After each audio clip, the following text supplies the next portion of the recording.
Hello everyone. I am Dr. Rasmeet Kaur Malhi, Assistant Professor, Department of Management from the Bhopal School of Social Sciences. Welcome to another module of Indian Contract Act 1872. Today, in this video, we will be doing a special law of Indian Contract Act 1872, which is bailment. We will be doing today what is the meaning of bailment, essential elements of bailment, distinction between bailment and contract of sale, kinds of bailment, rights and duties of bailer and bailee, termination of bailment, lien and its types. Bailment is a special type of law which is covered from section 148 to section 181 of Indian Contract Act 1872. It is derived from a French word baillier, which means to deliver or to give. In common law, it means any kind of handing over of a certain property, particularly goods, for a certain period of time. Bailment is delivery of goods by one party to another for some purpose. Upon a contract, when the purpose is accomplished, the goods should be returned or otherwise disposed according to the terms and conditions in the contract. The person delivering the goods is called as bailer, and the person to whom the goods are delivered is known as bailee. Let's take example here. X hires a car for riding, or X delivers a car for a workshop for repair. All these are examples of bailment. Now let's move on to what are the essential elements of bailment. For essential elements of bailment, we can classify them into four major essentials. First one, agreement. Second, delivery of goods. Third, purpose. And fourth, return of specific goods. Let's begin with the first one, agreement. There must be an expressed or an implied agreement between the bailer and the bailee. A bailment may also be implied by law. For example, bailment between a finder and owner of goods. Let's move on to the second essential, delivery of goods. There must be a voluntarily delivery of goods. The possession of goods must be transferred from one person to the other. Any compulsive delivery doesn't create bailment. The things related to delivery of bailment are that the delivery must be voluntary and the delivery must be actual or constructive. Now let's understand what is the meaning of actual delivery and constructive delivery. Actual delivery is where the goods are physically handed over from one person to the other, that is, the bailer to the bailee. For example, a delivery of car for repair in a workshop. Now let's understand what is a constructive delivery, where a delivery is made by doing anything that has the effect of putting goods in the possession of the bailee or any person authorized to hold them on his behalf. For example, delivery of the key of a car to a workshop dealer for repair of a car. Now let's come to the third essential, that is purpose. In bailment, the delivery of the goods must be for some intended purpose. For example, wrong delivery of goods to X instead of Y does not create any bailment. Let's come to the last essential of bailment, that is return of specific goods. The goods forming the subject matter of bailment must be returned to the bailer or otherwise disposed of according to the directions of the bailer after the expiry of the period of the bailment or accomplishment of the purpose. Same goods must be returned in their original form or desired form. I take an example here for you to make more understandable. Delivery of old gold jewelry to a banker for safe custody creates bailment because same old jewelry in its original form is to be returned. Now we shall discuss what is the difference between bailment and contract of sale.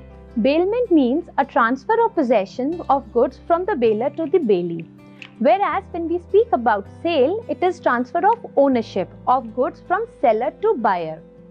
Second, in bailment, consideration need not to be passed, whereas when we speak about contract of sale, consideration in terms of price must be passed.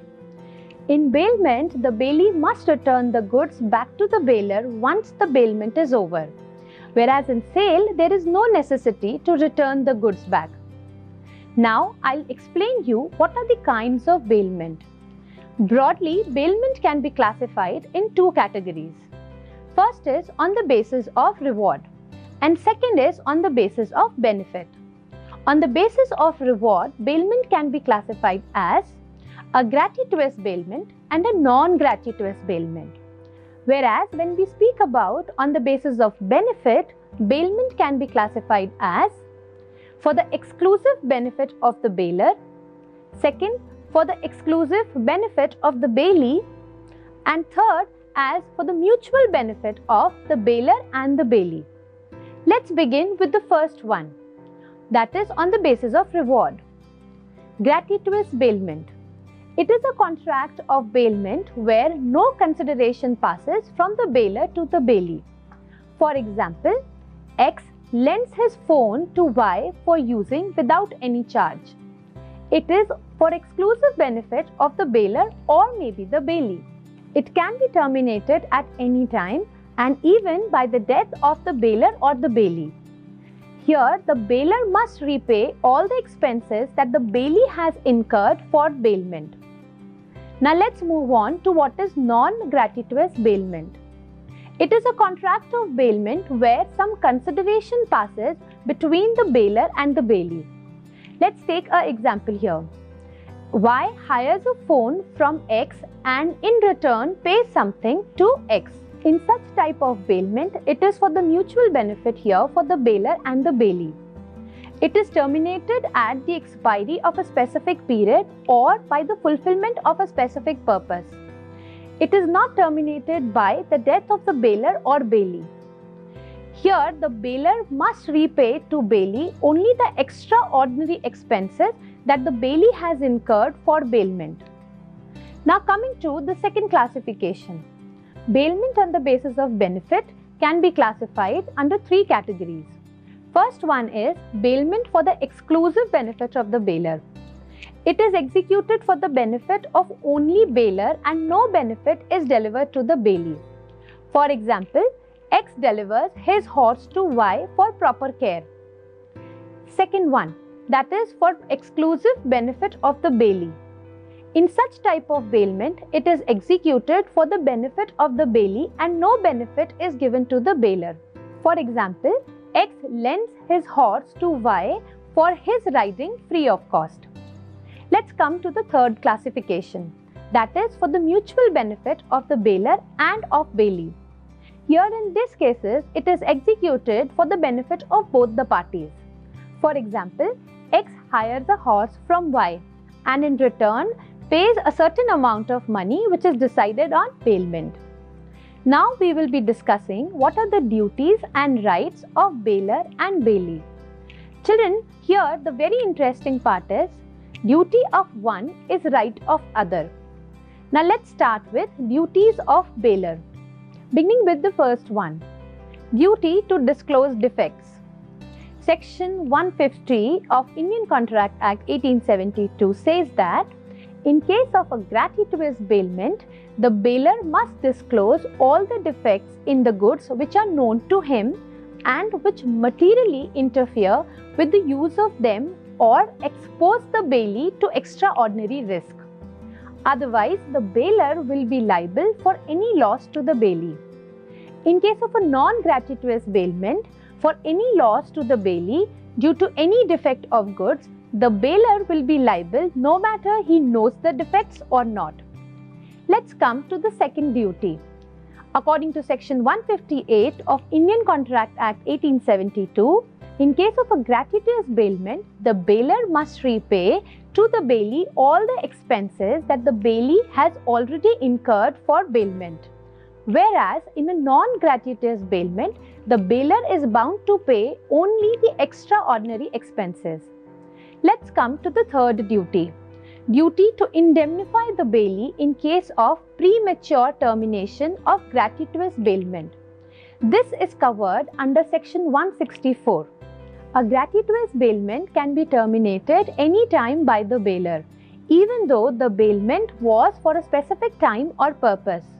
The bailer must indemnify the bailee in case of any loss arising due to the premature termination of bailment, which exceeds the benefit actually derived by the bailee.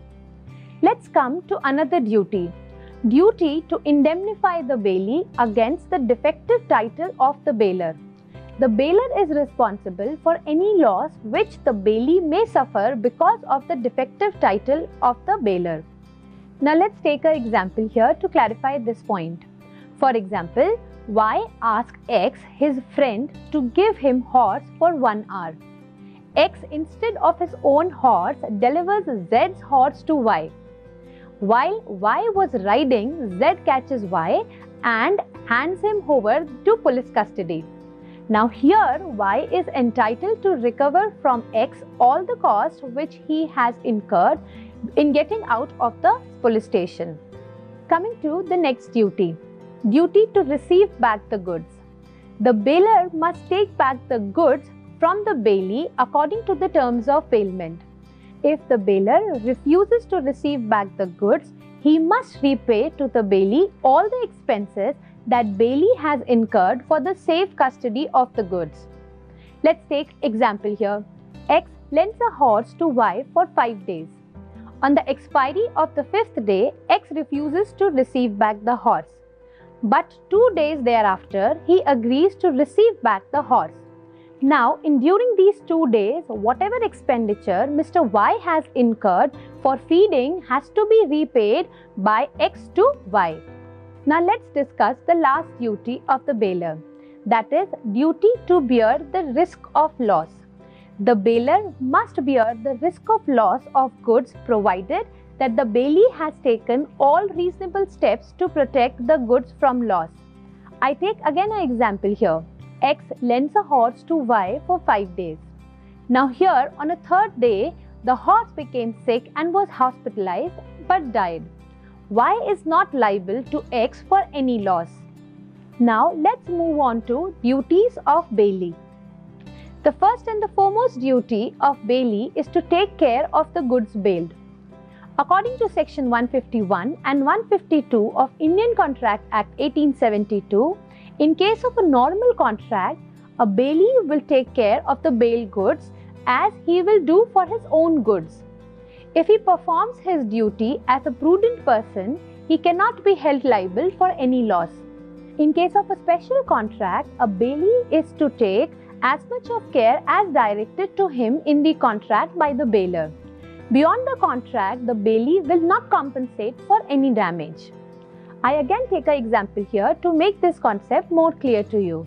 X, who is going out of station, delivered a horse to Y, who is his friend, so that the horse can be in a safe custody, and let's take a time period here for 5 days. The horse became sick in this period, but Y did not bother about any medical treatment of the horse, and in between the horse died.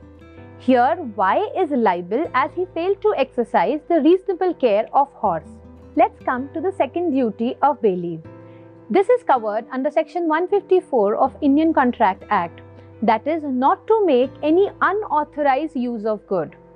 The bailee must not use the goods which he has been provided in the contract.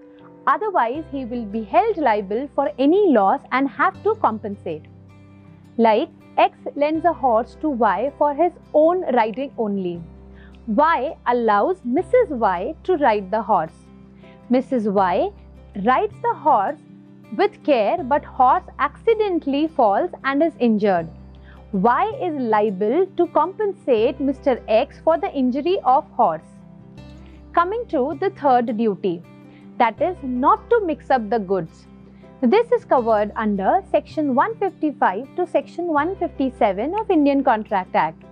A bailee should not mix up the goods with his own goods. If he does, the following rules are applicable. In case of the bailer's consent, the bailer and the bailee both should have interest of their respective shares according to the proportion. If I say that there was no consent of the bailer, in such situation, without the bailer's consent, when the goods can be separated, The properties remain with the parties respectively, but the bailee is bound to bear the expenses due to separation or division or any damage. Without the bailor's consent, the goods cannot be separated. In this situation, the bailee is to compensate for any loss in this case. I take a very easy example for you to understand. Mr. A bails a barrel of imported flour worth ₹45 to Mr. B. Mr. B, without A's consent, mixes the flour with an ordinary flour which was of worth ₹25. Here, the B must compensate to Mr. A whatever is the loss which has happened. Let's come to the fourth point, to return the goods. This is covered under Section 160 of Indian Contract Act. After the expiry of bailment period, the bailee must follow the bailor's direction about the delivery of the goods. Otherwise, he will be responsible for any loss or destruction of the goods from that time. Let's take an example here. X lends a horse to Y for 5 days. On the expiry of the 5th day, Y did not return the horse, and the horse died without any fault on the part of Y. But still here, Y was responsible to X for the loss. Let's come to the fifth duty of the bailee. Duty to return accretions to the goods. This is covered under Section 163 of the Indian Contract Act. A bailee is bound to deliver every single benefit accrued from the goods bailed to the bailor. I take a very easy example here. A leaves a cow in the custody of B to be taken care of. The cow has a calf. B is bound to deliver the calf as well as cow to Mr. A. The sixth duty. Duty not to set up any adverse title. The bailee must not do any act which is inconsistent with the title of the bailor. He cannot use any other title for his own benefit. Children, as I said earlier, that duties of one is rights of other. So now we will be discussing what are the rights of bailor. Coming to the first one, in case of any negligence. In case of any negligence, if the bailee has failed to take necessary care of the goods bailed, the bailor can claim damages for any loss which has incurred. Coming to the second right of bailor. In case of unauthorized use, the bailor has a right to terminate the contract if the bailee does any kind of an act which is inconsistent with the contract. Coming to the third right, that is to claim compensation. If the bailee misuses the bailed goods, he is to hold liable for any damage by the bailor. The bailee is bound to compensate here in this case. Let's come to the fourth right, that is to claim separation. If the bailee mixes up the goods without the consent of the bailor has a right to claim separation. Let's come to the fifth right, that is to claim compensation in case of unauthorized mixture. If the bailee mixes up the goods without the consent of the bailor, which cannot be separated, the bailor can claim compensation from the bailee. Coming to the sixth one, that is to demand return of the goods. The bailor has a right to demand the return of the goods after the expiry or accomplishment of the purpose of the goods. Let's come to the next one, that is in case of unauthorized retention of goods. If the bailee does not return the goods according to the instructions provided by the bailor and it causes any damage, the bailee is to compensate the loss to the bailor. Let's come to the last one, that is to demand accretion to the goods. As I said earlier, any accretion has to be returned from the bailee side to the bailor. So it's the bailor's right that he can demand accretion from the bailee. In absence of any contract, the bailor has a right to claim any kind of a profit or benefit which is accrued from bailment. Now let's discuss what are the rights of a bailee. Moving to the first right of a bailee is to claim damage. The bailee has a right to claim damages from the bailor. There are two different situations in this. First, if the bailment is of gratuitous nature, and second, when the bailment is of non-gratuitous nature. In case of a gratuitous bailment, if the bailor does not disclose the defect in the goods which are known to him and the bailee suffers any kind of a loss due to such defects, the bailee has a right to claim for damages. Whereas in case of a non-gratuitous bailment, if the bailee suffers any loss due to any defect in the goods, again he has a right to claim for damages. Let's come to the second right, that is to claim reimbursement of expenses. Here again we will be discussing on the basis of gratuitous and non-gratuitous bailment. If I speak about a gratuitous bailment, the bailee has a right to claim the reimbursement of all necessary expenses which he has incurred for the purpose of bailment. Whereas in case of a non-gratuitous bailment, the bailee has a right to claim the reimbursement of all the extraordinary expenses which the bailee has incurred for the purpose of bailment. Now let's come to the next right, that is right to be indemnified in case of premature termination of gratuitous bailment. The bailee has a right to be indemnified in case of loss arising due to premature termination of the gratuitous bailment, which exceeds the right to be actually derived by him. Another right, that is to recover loss in case of bailor's defective title. The bailee has a right to be indemnified in case he suffers any loss because of the defective title of the bailor. Next right is to recover loss in case of bailor's refusal to take the goods back. The bailee has a right to be indemnified in case he suffers any loss because of the bailor's refusal to take back the goods. Moving on to the next right is to deliver goods to any one of the joint bailors. In the absence of any contract to the contrary, the bailee has a right to deliver back the goods to any one of the joint owners or may deliver back according to the directions of any one joint owner without the consent of all. Let's come to the last right of bailee, that is right to particular lien, where the bailee has, in accordance with the purpose of bailment, rendered any service involving the exercise of labor or skill in respect of good bail. He has, in the absence of a contract to the contrary, a right to retain such goods until he receives due remuneration for the services he has rendered in respect to them. I take an example here. X delivers a rough diamond to Y, a jeweler, to be cut and polished, which is accordingly done. Now here Y is entitled to retain the stone till he is paid for the services which he has rendered.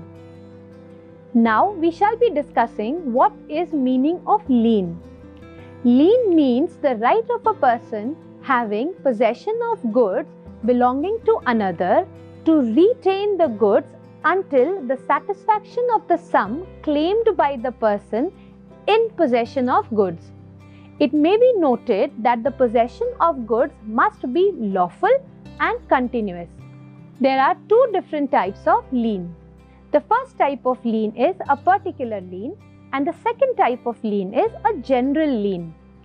Coming to what is particular lien. Section 170 of Indian Contract Act 1872 says that a particular lien is a right to retain only those goods in respect of which some charges are due. This right is available only if the following conditions are fulfilled. The first condition, the bailee must have rendered some service involving the exercise of labor or skill in respect of the goods bailed. The second condition is that the bailee must have rendered the service in accordance with the purpose of bailment. The third condition is that the goods must be in possession of the bailee. Fourth, there must not exist any contract of payment of price for future.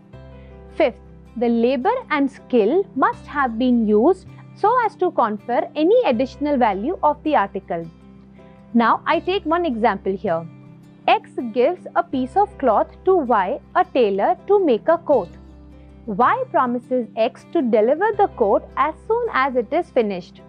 Y is entitled to retain the coat if he has allowed 1 month credit for payment. Now let's understand what is general lien. Section 171 of Indian Contract Act says that a general lien is a right to retain all the goods as a security for the general balance of the account until the full satisfaction of the claims due, whether in respect of the goods or other goods. Example: X deposited in the Citibank shares of Tata and shares of Reliance Industries Limited. Citibank may retain both the securities until its claims are fully satisfied. Now let's come to the last topic of today's module, that is termination of bailment. Termination of every contract of bailment, whether gratuitous or non-gratuitous, has to happen. Every termination of bailment comes to an end under the following circumstances. Let's start with the first one, on the expiry of fixed period. A bailment is terminated on the expiry of fixed period if the goods are bailed for a fixed period of time. Second one, on the fulfillment of purpose. A bailment is terminated on the fulfillment of the purpose if the goods are bailed for a specific purpose. Third, inconsistent use of goods. A bailment may also be terminated if the bailee does not use the goods according to the conditions of the contract. Let's come to the fourth one, that is destruction of the subject matter of bailment. A bailment is terminated if the subject matter of the bailment is destroyed or becomes incapable of being used for bailment because of any change in the nature of goods. Now let's understand the termination of bailment on the basis of a gratuitous bailment. Children, in case of termination of gratuitous bailment, it can be terminated under two conditions. First is before the expiry of a fixed period, and second is on the death of either the bailer or bailee. Before the expiry of a fixed period, a gratuitous bailment may be terminated by the bailer even though the bailment was for a fixed period. And on the death of the bailer or bailee, a gratuitous bailment is terminated by the death of either the bailer or the bailee. So here children, we come to end of this module. I hope this video will help you understand what are the different concepts of bailment which are covered under the Indian Contract Act of 1872. Thank you for watching this video.